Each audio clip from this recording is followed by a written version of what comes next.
হযরত ইউসুফ আলাইহিস সালাম, যুবক তোমাদের ইমানের পরীক্ষা হবে, তোমার ইমান কোথায় আছে? ইউসুফ আলাইহিস সালামের কোন জায়গায় কোন পরিস্থিতি ঘটেছিল? ইউসুফ আলাইহিস সালাম তিনার ইমানের পরীক্ষাটা কিভাবে দিয়েছিলেন দেখুন। ছোট্ট করে বলি, মাত্র 2 মিনিট 3 মিনিটের মধ্যে এই কথাটা তুলে ধরার চেষ্টা করছি।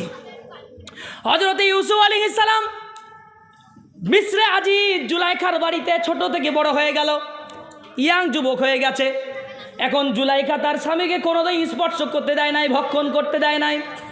জুলাইখা বলে, যতদিন পর্যন্ত এই যুবকটাকে আমি নিজের মনের পিপাসা না মিটাবো, নিজের মনের পিপাসা নিবারণ না করব, ততদিন পর্যন্ত এই যুবককে পিছনে লাগা ছাড়বো না। যতক্ষণ পর্যন্ত এর যৌবন হরণ না করব, ততক্ষণ পর্যন্ত এর পিছু ছাড়বো না। জুলাইখা এর পিছু ধরে আছে। ইউসুফকে ফুসলালো একদিন, ওয়ারাওয়াদাতুহুল্লাতী হুয়া ফি বাইতিহা আন নাফসিহি ওয়া গাল্লাকাতিল আবওয়াব ওয়া ক্বালাত হাইতালাক ক্বালা মাআযাল্লাহ। ইউসুফ আলাইহিস সালাম সূরা ইউসুফের মধ্যে আছে 23 নম্বর আয়াত। এটা ইউসুফ আলাইহিস সালাম কি বলছেন? যখন জুলাইখা ইউসুফকে ফুসলে ফুসলে ঘরের মধ্যে নিয়ে যাচ্ছে, প্রায় 8 থেকে 10টা গেট, একটার পর একটা গেট পার করে চলেই যাচ্ছে। ইউসুফ আলাইহিস সালামের মনে বড় সন্দেহ হলো, কি ব্যাপার, এরকম পার্সোনাল রুমে কেন আমাকে নিয়ে যাচ্ছে? বড় ভয় শুরু হয়ে গেল। শেষ রুমে নিয়ে যাওয়ার পরে সব দরজাগুলো লক হয়ে গেল। এবার ঘরের ভিতরে দেখছে বিভিন্ন চতুর্দেওয়ালে আর্ট করা আছে, আর্ট করে ছবি আঁকা আছে, পিকচার চিত্রাঙ্কন করা হয়েছে, বিভিন্ন উলঙ্গ ছবিগুলো চিত্রাঙ্কন করা হয়েছে দেওয়ালে দেওয়ালে। আর জুলাইখা তার নিজেকে যতটা পারে খুলে প্রদর্শন করার চেষ্টা করছে, আর বলছে, আমি যদি এই টেকনিকটা খাটাই অবশ্যই ইউসুফ আমার প্রেমে পড়ে যাবে, ইউসুফ আমার জালে পড়ে যাবে, আর সঙ্গে সঙ্গে ইউসুফের আমার মনের খিদাটা আমি মিটাতে পারবো। এই চিন্তা ভাবনা নিয়ে তাকে ঘরের মধ্যে নিয়ে যাওয়া হলো। নিয়ে যাওয়ার পরে কত বড় কঠিন পরীক্ষা দেখেন, কত বড় কঠিন। হায় হায় হায়, ইউসুফ আলাইহিস সালামকে কয়েক বছর থেকে দাওয়াত দিচ্ছেন, এই দাওয়াত কবুল হয়নি। তারপরে একদিন চক্রান্ত করে এখানে ওয়ারাওয়াদাত মানে হচ্ছে ফুসলে ফুসলে মানুষকে ঠকানো, ফুসলে ফুসলে ইউসুফকে নিয়ে যাওয়া হচ্ছে। নিয়ে যাওয়ার পরে ঘরের মধ্যে এই পরিস্থিতি যখন ঘটে গেল, হযরত ইউসুফ আলাইহিস সালাম এমত অবস্থায় বড় বিপদে পড়ে গেলেন। কী করে বাঁচা যায় এই জেনার হাত থেকে, মারাত্মক খারাপ কাজ থেকে? তখন আল্লাহর কাছে ইউসুফ আলাইহিস সালামের সামনে যখন জুলাইখা নিজেকে প্রদর্শন করে বলছে, ওয়া ক্বালাত হাইতালাক, ইউসুফ আলাইহিস সালাম বলছে, জুলাইখা যখন বলছেন আমার কাছে এগিয়ে এসো, ওয়া ক্বালাত হাইতালাক, আমার কাছে এসো, একটু আমার কাছে এসো, আমার খোদা নিবারণ করো, আমার মনের পিপাসা নিবারণ করো। এরকম করে যখন ইউসুফ আলাইহিস সালামকে একটা একটা করে বুঝাতে শুরু করে দিয়েছেন, এমত অবস্থায় ইউসুফ এবার টেনশনে পড়ে গেলেন। এ দাওয়াত কবুল করা যাবে না, এ ইনভাইট কবুল করা যাবে না। ইউসুফ আলাইহিস সালাম তখন আল্লাহকে বলছেন, ক্বালা মাআযাল্লাহ, ও আল্লাহ দয়া করে আমাকে হেফাজত করো, দয়া করে আমাকে এই পৃথিবীর শ্রেষ্ঠ সুন্দরী মহিলা জুলাইখা থেকে আমাকে হেফাজত করো। জুলাইখা কেমন সুন্দরী ছিল জানেন? জুলাইখা কেমন সুন্দরী ছিল? হযরত হাওয়া আলাইহিস সালাম, আদম আলাইহিস সালামের প্রথম স্ত্রী, আদম আলাইহিস সালামের স্ত্রী হাওয়া আলাইহিস সালাম, তিনার স্ত্রী সর্বপ্রথম সারা পৃথিবীর মধ্যে 1 নম্বর সুন্দরী ছিল। তারপরে 2 নম্বর বিশ্ব সুন্দরী হচ্ছে হযরত জুলাইখা রাদিয়াল্লাহু তাআলা আনহা। হযরত জুলাইখা তিনি যখন সামনে একদম নিজেকে প্রদর্শন করেছে পৃথিবীর শ্রেষ্ঠ ঐশ্বরিয়া রায়কে যদি আপনার সামনে উলঙ্গ করে দাঁড় করানো হয়, তাহলে জামাতের 40 দিনের চিল্লা ফুরিয়ে যাবে। বুঝতে পারলেন তো? এমন অবস্থা ঘটবে আমাদের। এই জন্যে আমাদেরকে আর সেই ইউসুফের হায় হায় হায়, ইউসুফের সামনে যখন নিজেকে প্রদর্শন করছে জুলাইখা, আমাকে ভক্ষণ করো, আমার যৌন ক্ষুধা নিবারণ করো, এমত অবস্থায় আল্লাহর কাছে ইউসুফ আলাইহিস সালাম বলছে, আল্লাহ আমাকে বাঁচাও, তুমি আমাকে বাঁচাও, তুমি আমাকে বাঁচাও, আমি এই জেনা করতে চাই না।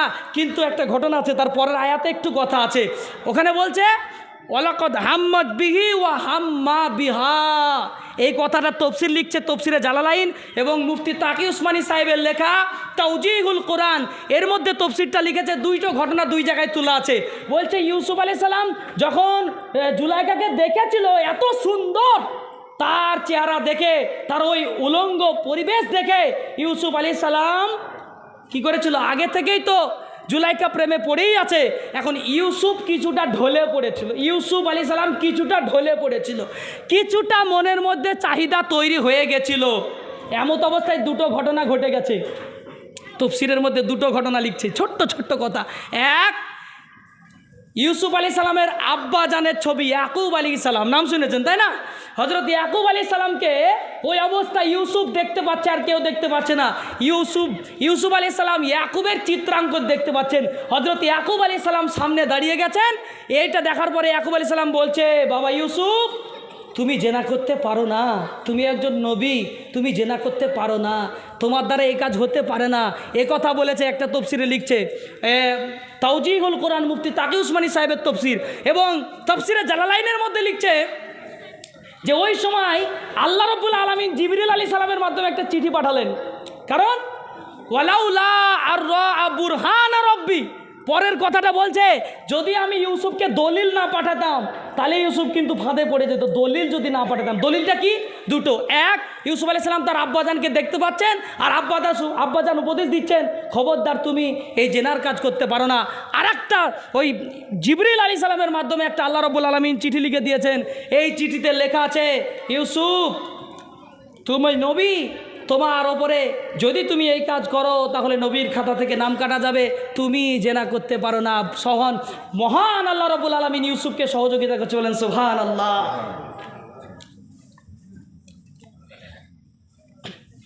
আচ্ছা, আপনাদের এই দিনের খাতিরে ইনশাল্লাহ মসজিদের জন্য আপনারা অবশ্যই এগিয়ে আসবেন, কারণ সদকা করলে সদকাতু তারুদ্দুল বালা, সদকা করলে আল্লাহ তাআলা রব্বুল আলামিন কি করেন? মানুষের বালা মুসিবত দূর করে দেন। দান খায়রাত করলে আরও অনেক কথা আছে।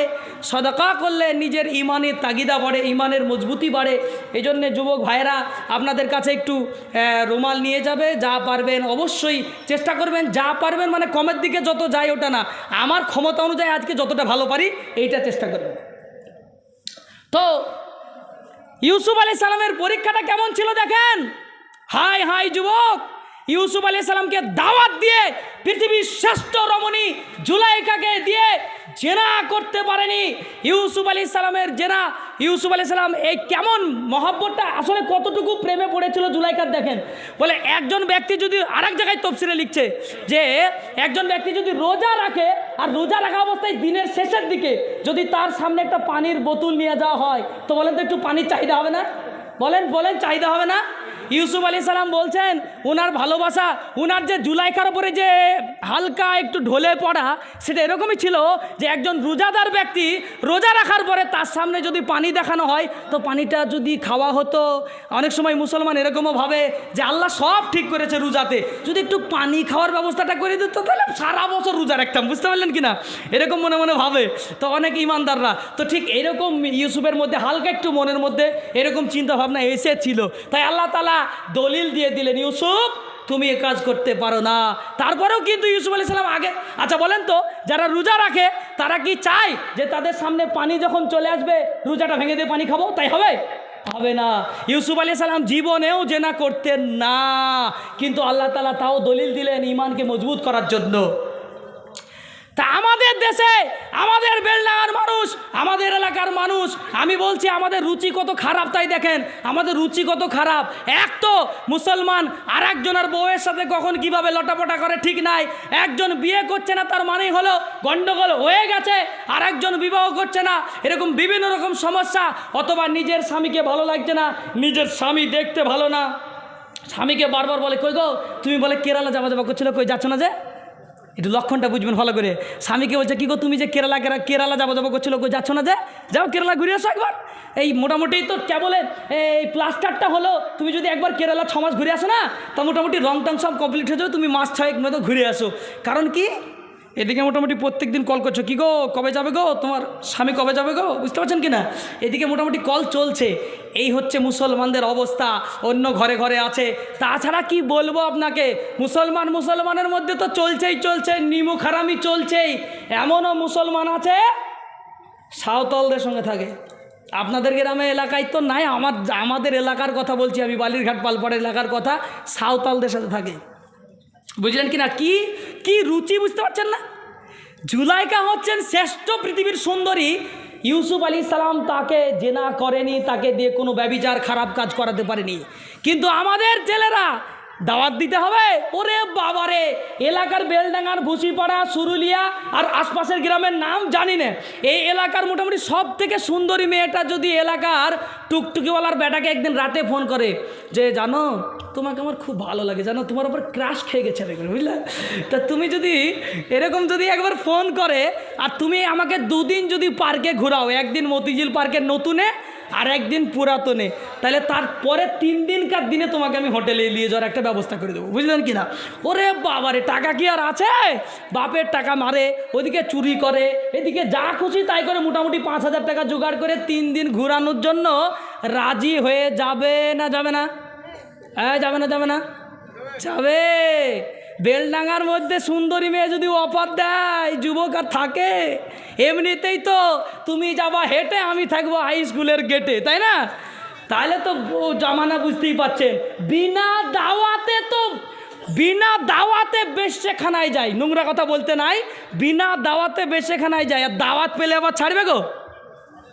আর ইউসুফকে একটার পর আরেকটা ঘর, আরেকটার পর আরেকটা ঘর, 10টা ঘরের ভিতরে নিয়ে যাওয়ার পরেও ইউসুফের ইমান ছিনিয়ে নিতে পারেনি। এটা হচ্ছে তাকদীর, এটা হচ্ছে মজবুত ইমানের পরিচয়।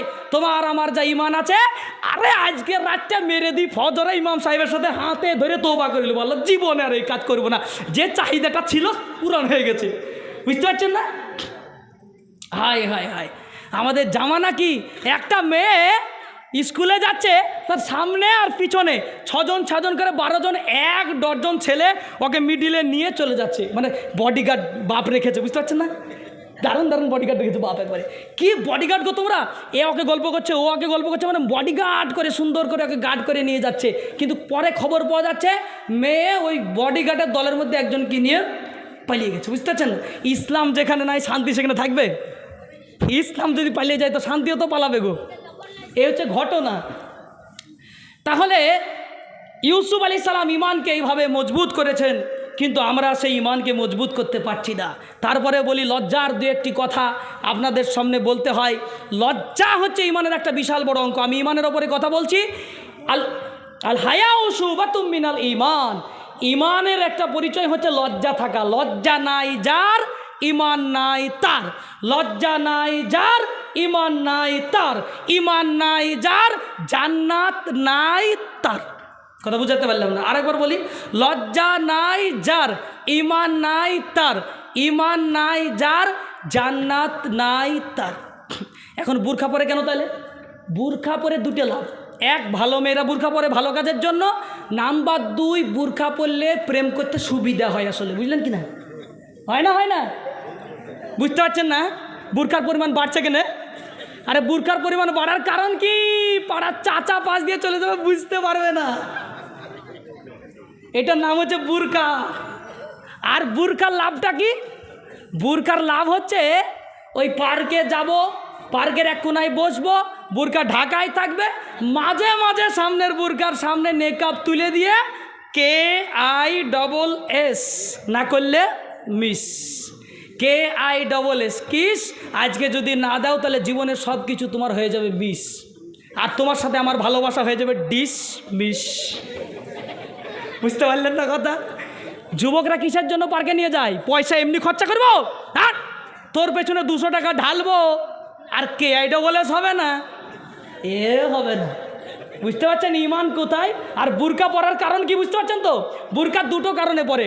বোন আমার, তোমার যদি ও কাজ করতে ইচ্ছা হয়, বুরখা পরে করো না, কারণ মুসলমানের বদনাম হচ্ছে। মুসলমানদের বদনাম করে লাভ নাই। আজকে হিন্দুর মেয়েরা পর্যন্ত বুরকা পরে এই কাজ করছে, কারণ মুসলমানের ওই মেয়েগুলো নোংরা, বেহায়া, নির্লজ্জা মেয়েগুলো করতে পারে বলেই আজকে অন্য ধর্মের মেয়েরাও ওই পোশাক পরে এসে করছে, আর ভাবছে নাকি মুসলমানের সব মেয়েরাই করছে। বুঝতে পারলেন না? এটা হচ্ছে বুরকা পরার লাভ। নাম্বার 2, লজ্জা আর এক জায়গায় শেষ হয়ে গেছে। সেটা হচ্ছে বড় বড় মেস যেখানে মিশন বলে যাকে মেস, যেখানে ছাত্রদের খেয়ে দিয়ে থাকা পড়া করে পড়াশোনা হয়। এখানে যারা ডাক্তারি লাইনে পড়ে বা যারা হায়ার এডুকেটের জন্য এমডি ডাক্তার হওয়ার জন্য বা এমবিবিএস ডাক্তার হওয়ার জন্য যারা মেসে থাকে, এই যে মেস একেবারে শেষ, বুঝলেন কিনা, কিচ্ছু নাই। মেসে কি হয় জানেন, মেসের ভিতরে যখন বিয়ে, তাদের বয়স কারোর 23 বছর, কারোর 25 বছর, এরকম বয়সের মেয়ে আর ছেলে, 23 বছর বিয়ে হয়নি, 25 বছর বিয়ে হয়নি, 28 বছর, যতদিন নিজের পায়ে না দাঁড়াতে পারবো বিয়ে করছি না। কিন্তু তাই বলে কি বিয়ে করবো না বলে কি ইয়ে করবো না? বুঝতে পারলেন না কথা? বিয়ে না হয় না করব, ইয়ে তো করব। বিয়ে আলাদা জিনিস, ইয়ে আলাদা জিনিস। ইয়ে বুঝেন? ওরা বলছে চলো আমরা একটা রাত্রি দুজনে একসাথে থেকে যাবো, এটা ফ্রি একটা ব্যাপারই, একটু দরদি দিল তো, মানে একটু নিজেকে আমার ভালো লাগছে না, আমি ভাবছি আমার বডিটাকে তোমাকে একটু শেয়ার করবো, বুঝতে পারছেন না, বডিটাকে আমি একটু ব্লুটুথ করে শেয়ার করে দেবো, বুঝতে পারলেন? এই শেয়ার করার পরে তুমি যতটা পারবা আমার এই শেয়ার থেকে ডাউনলোড করে নেবা, তারপরে যা হয় হবে, বুঝলেন কিনা? এই হচ্ছে বড়দের একটা পরিবেশ। তারা কি করছে? জেনা করতে রাজি, পড়াশোনা ছাড়তে রাজি না। জেনা করতে রাজি, ডাক্তার হওয়ার জন্য জেনা করতে রাজি, মাস্টার হওয়ার জন্য, বড় একজন উকিল হওয়ার জন্য, বড় অ্যাডভোকেট হওয়ার জন্য সে জেনা করতে রাজি আছে, কিন্তু মিশন ছাড়তে রাজি নাই। আজকের আপনি খোঁজ নিয়ে দেখেন, কলেজের বাথরুম মানে বেশ্যাখানা তৈরি হয়ে গেছে, স্কুলের হাই স্কুলের বাথরুম মানে বেশ্যাখানা তৈরি হয়ে গেছে। স্যার ছাত্রীর সাথে প্রেম করছে, ছাত্র ম্যামের সাথে প্রেম করছে, এটা স্কুল, বুঝতে পারছেন না? আর বাথরুমে যদি দেখো না, এস প্লাস এস।